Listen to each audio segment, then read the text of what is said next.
Hey, you. No. Jesus. Ruled by the cat. Here she is. Do you like extremely generic assassin fantasies? Would you like another one?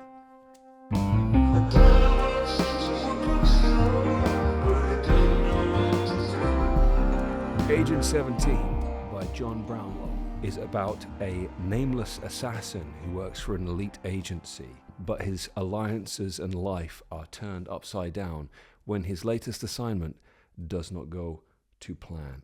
And I'm going to stop there because you already know the rest of the story. I guarantee it. Let's not waste any more time. Agent 17. Does it kill? 1. This book starts strong. I got to admit a prejudice here.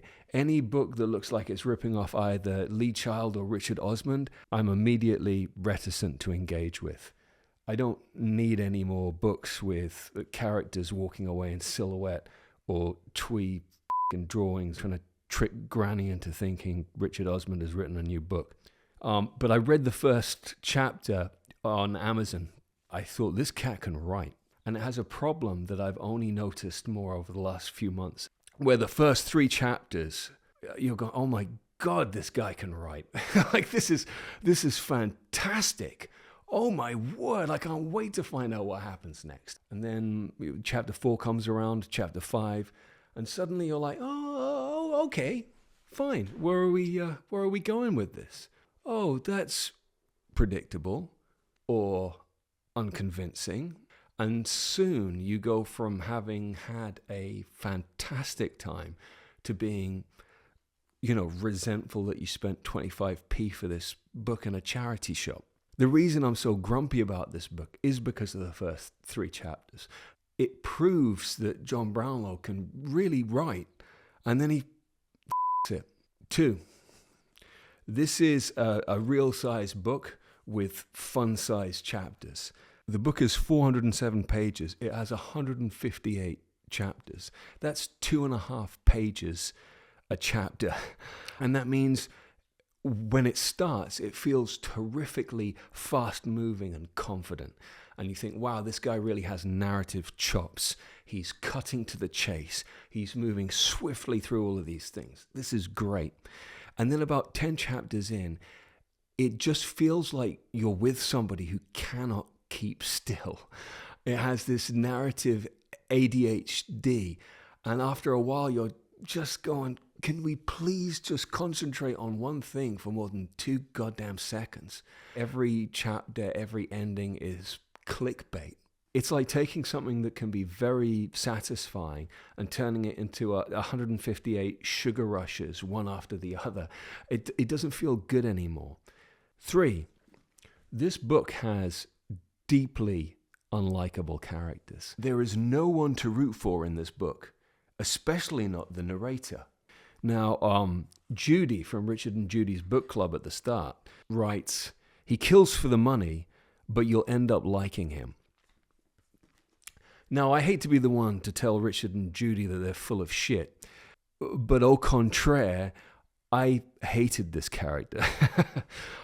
And all of the characters in the book, really, are morally bankrupt scumbags whose point of view we're meant to empathize with because we're closer to them than the people that they attack or kill.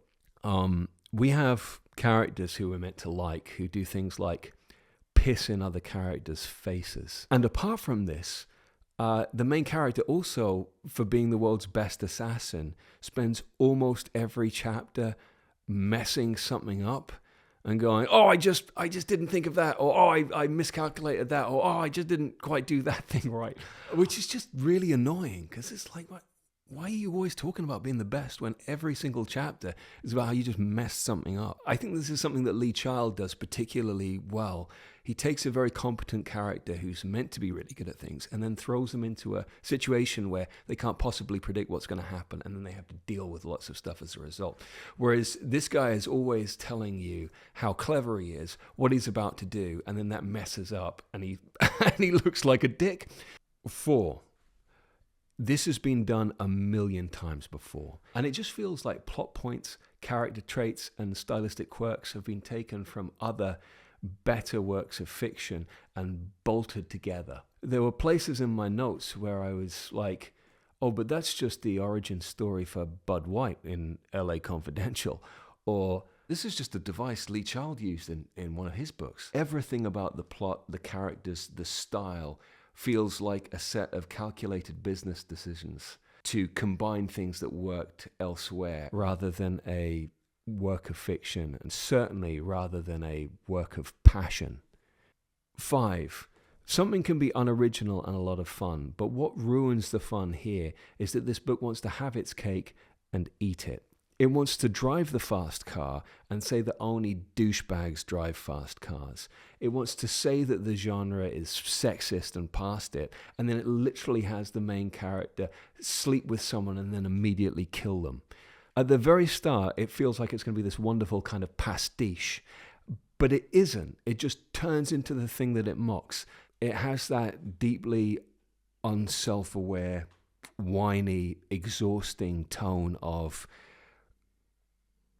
the bougie middle-class couple who move into a neighborhood and then constantly complain about gentrification.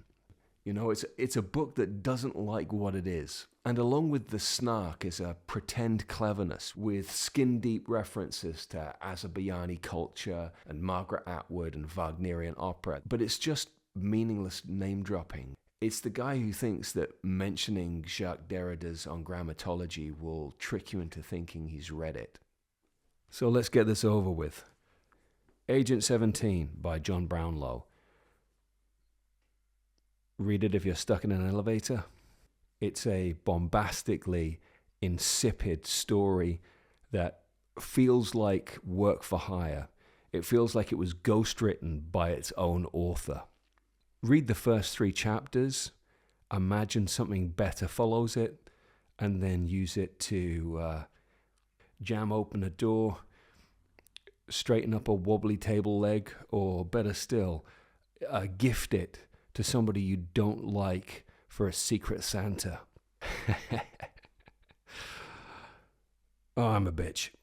I'm frustrated with this writer. They could do a hell of a lot better. The world doesn't need this book.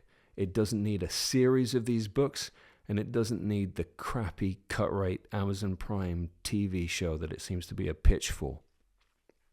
I will definitely read more by John Brownlow when he writes something different, because the cat has chops. That's why it's so disappointing. What are some good alternatives? Well, to start with, you've got to shout out I Am Pilgrim by Terry Hayes. That is everything that this book is trying to be. Narratively propulsive, fantastically interesting. You do not know where it's going to go. The kind of book you think is stupid, but you can't stop reading till 3 o'clock in the morning. Secondly, a book that this borrows structurally very liberally from, Lee Child's 61 Hours. That's one of his best. And if you want one of the original following a bad man assassin who turns on the operation that hired him, I would look no further than Donald E. Westlake's The Hunter. You never like Parker, but in his own ruthless adherence to a twisted moral code and the lengths that he will go to pursue vengeance make you end up kind of admiring him. There's also an extraordinarily faithful mid-century modern graphic novel adaptation by the late, great Darwyn Cooke. That's called Parker the Hunter. And finally, and I probably won't recommend a game again, apart from in this case I had a hand in it, and also Agent 47, Agent 17, that's pretty egregious. I think that the world, the plot, the characters, and the overall assassin fantasy is much better executed in my friend Matthias Engstrom's wonderful Hitman 3. So, that's the end of my first unrecommend. Remember, as always, these are just my opinions, man. if you've read this and you think differently, I'd love to know about it. Otherwise, the links for all of these books, including this one, are in the description below. If you click on them, that does me a favor. If you want to do the world a favor, go down to your independent local bookstore and buy it there, or one of the others that I recommended. If you like the video, you know what to do. And if you really liked it, join the Substack, where you'll get even more catty thoughts about Agent 17 in your inbox. I was mean today. I'll see you next Monday. Thanks for watching.